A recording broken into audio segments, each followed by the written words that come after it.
जारकड़वाडी पारगाव जिल्हा परिषद गटातून जारकड़वाडी येथील गणेश दिलीप काकडे यांनी अपक्ष उमेदवारी अर्ज दाखल केलाय। जारकड़वाडी पारगाव जिल्हा परिषद गटातील सर्वसामान्य माणसाचे प्रश्न, धनगर बांधवांचे अनेक वर्षांपासून प्रलंबित असणारे प्रश्न मार्गी लावणार असल्याचे गणेश काकडे यांनी सांगितले। पुणे जिल्हा परिषदेची निवडणूक जाहीर झाली आहे, तुम्ही कोणत्या गटातून उमेदवारी अर्ज भरलाय? मी गणेश दिलीप काकडे जारकड़वाडी गावचा रहिवासी आहे आणि मी जो माझा जिल्हा परिषद गट आहे तो पारगाव जारकड़वाडीतर्फे अवसरी बुद्रुक या गटातून जिल्हा परिषदेसाठी मी माझी आज उमेदवारी दाखल केली।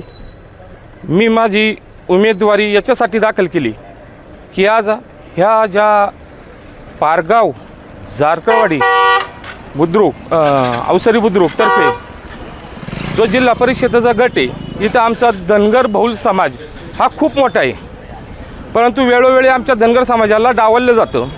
म्हणून धनगर समाजाचा आवाज बुलंद करण्यासाठी मी आमच्या मिसेस प्रिया गणेश काकडे आणि मी गणेश दिलीप काकडे आमच्या दोघांचाही जिल्हा परिषदे गटामध्ये जिल्हा परिषदेचा उमेदवार म्हणून एक सक्षम उमेदवार म्हणून एक पर्याय दिलेला आहे। तुमचं विजन काय राहील? भविष्यात माझा या गटामध्ये जास्तीत जास्त धनगर समाज आहे। हा धनगर समाज शोषित आहे, वंचित आहे, त्यांना चारायसाठी चटाई क्षेत्र नाही आहे, त्यांच्याकडे कुठं वाड्या वस्त्यावरती कोणी लक्ष देत नाही आहे आणि गावातले काही शौचालय असतील, आरोग्याचे काही प्रश्न असतील, काही सामाजिक प्रश्न असतील, काही वेगवेगळे काहीतरी गोष्ट अजून काही ते भरपूर आहेत काही सांगण्यासारखी। या सगळ्या गोष्टींना मी भविष्यामध्ये वाव द्यायचा हे करेन। परंतु एकट्या फक्त धनगर समाजाच्या मतदानावर तुम्हाला निवडून यायची खात्री आहे का? धनगर समाज हा खूप मोठा आहे।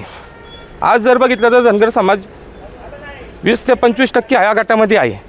मला मान्य आहे की धनगर समाजाच्या याच्यावरती मी निवडून येणार नाही, पण आजपर्यंत जो शोषित वर्ग होता त्याला पुढं काढायचं काम मी माझ्यासारख्या उमेदवारी भरून जी उमेदवारी भरली, भविष्यामध्ये जो कोण उमेदवार येईन तो माझा आदर्श घेईन आणि आज आमचे 2 फॉर्म पडले, भविष्यामध्ये शेकडो फॉर्म येतील एवढी मी तुम्हाला ग्वाही देतो।